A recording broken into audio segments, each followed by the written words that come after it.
Give it a shot. I can open up the door and... Wow! Oh, no source. So now what? What do we do? It starts with the So many times. Okay, well, I have a little bit to do here before we get to that part anyway.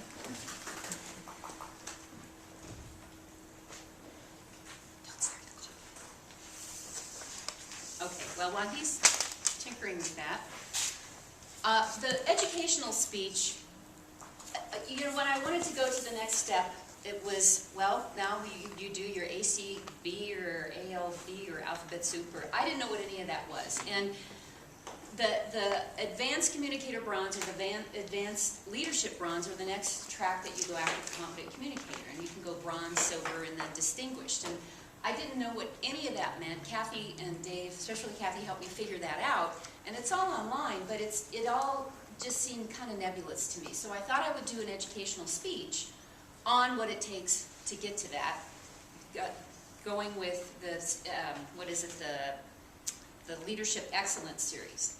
And what that starts with is that back in this little magic room, there are a bunch of these little manuals that you can borrow and you can implement for your educational speech, which I thought was really nice because they give you the slide outline, they give you what you're supposed to talk about. In this case, I want to talk about defining a mission, which involves goals, and one of our goals was to become a distinguished club. And so I'm going to talk about what that means and how to do it. So they give you this nice, well, you can borrow this nice little manual to craft your speech around. So anyway, the ACL, or see, I can't even get the acronyms right. The ALB and the ACB depend upon the two educational speeches that you do based upon one of these that you pick from the magic little room in the back. I picked developing a mission statement because I'm the president this year, and one of the things I'm supposed to do is come up with the mission for the year and the vision, and I did, but I didn't really put any thought to it. Well, I did, but not enough. Until I read this, and then I thought, oh, okay, I see what I'm supposed to do.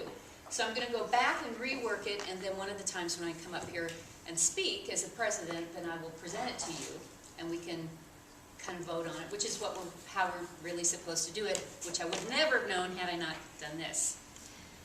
So, hopefully, the slideshow that I want to show, or maybe not, let's see, so here are my slides here. John, do you want to DC? I'm going to start and see. All right, so I'm going to go ahead. Okay. I'm going to go ahead and get started, and then if this works, then we can catch up to it. What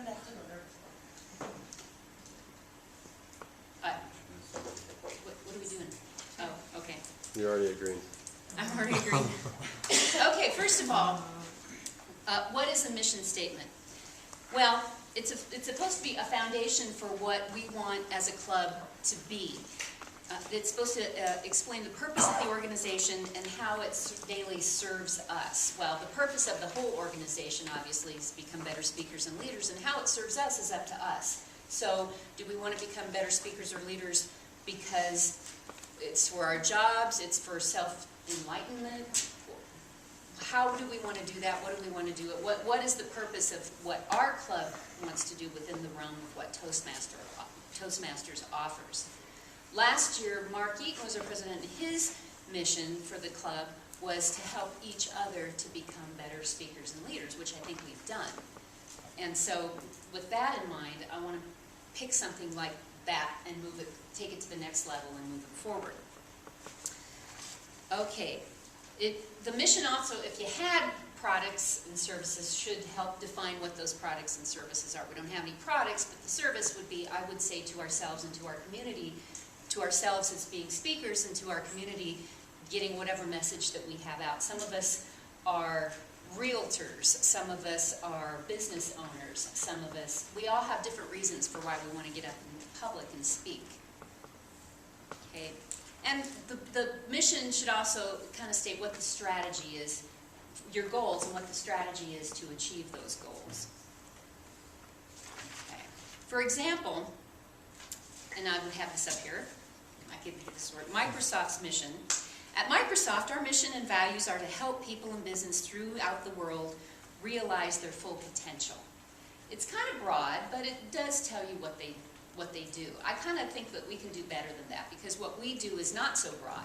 So when I come up with the mission that I want to share with you, I'm hoping that it's a little bit more meaty than that.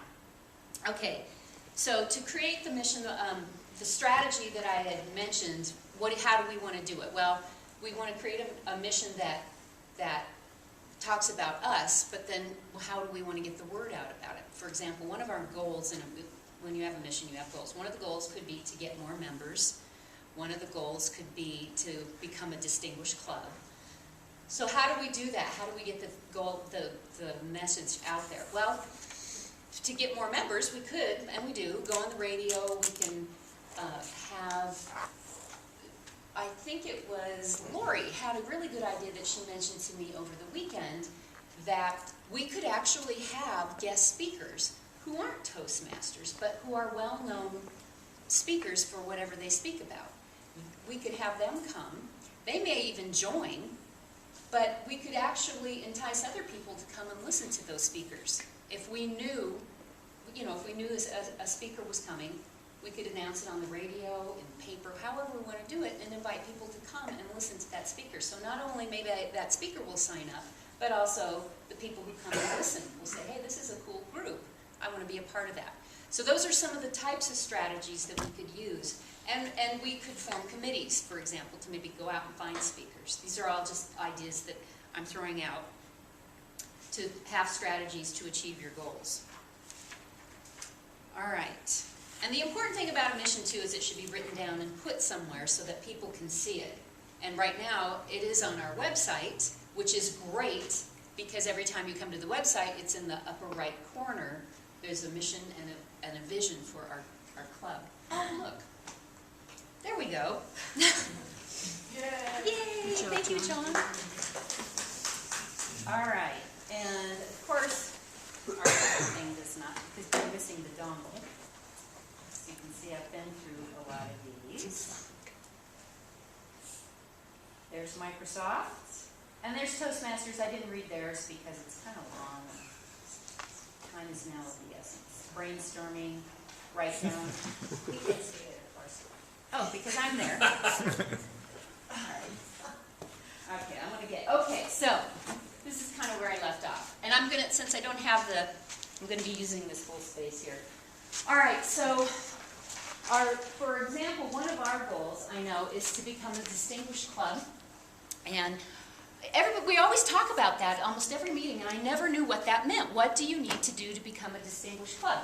Well, you can look online on the Toastmasters Grand Poobah website, toastmasters.org, and it's not easy to find, but they do have all of these manuals for all of these achievements online. So to become a distinguished club, you have to do actually 10 things. Goals 1 and 2 are you have to have 4 competent communicators sign up. Goals 3 and 4, you have to have at least 2 advanced communicator bronze, advanced communicator silver or gold sign up. You also have goals 4 and 5, 2 of these advanced leadership bronze, advanced leadership, or a competent leadership, or a DTM. We did get Julio this year as one of our DTMs signed up. Have to have at least 8 new members, which are goals 7 and 8, and then you have to have at least 8 officers attend 2 training sessions for each in the 2 sessions that were offered. There was one in, what was it, Kathy, August, there was a training? Yes. And we had at least 4 people go, and there's another one in January, and I'll go to that. And I think we already have 4 people committed to that. And then the paperwork, goal 10, is the membership renewal report and the officer club list submitted on time. And all of this has to be done in a fiscal year, July 1st and June 30th, and you have to have at least 20 members in your group. So it's really not as complicated as I thought, and it is all written down. And you can find all of these, as I said, on the Toastmasters.org website. Okay, so how do you do it? You create a success plan for your mission, which includes your goals. Let's get all those on there, okay? As I said before, we could have a committee maybe to achieve those 10 goals. we have to come up with some strategies of how we're going to get those goals done, and we have to come up with a timetable and a way to track the accomplishments of, are we getting those things done, which I think would be good if we had a committee who came back and reported to us. So after we do that, we want to make sure that the mission is on track. Does it really say what we want to say with our goals? And the other thing too, we really need to write it down. And it has to be posted somewhere where not just us, but everybody can see it. Put it in writing. We talk about it all the time, explain the benefits. Oh, of course, and be enthusiastic about it. That's easy for us to do. And how it works for us. Does anybody know who Napoleon Hill is? Oh, okay, good. Well, this was his quote. Reduce your plan to writing. The moment you complete this, you will have definitely given concrete form to the intangible desire. And that's what we aspire to. And so next week I will come back with a mission and present it to you, and we'll go from there.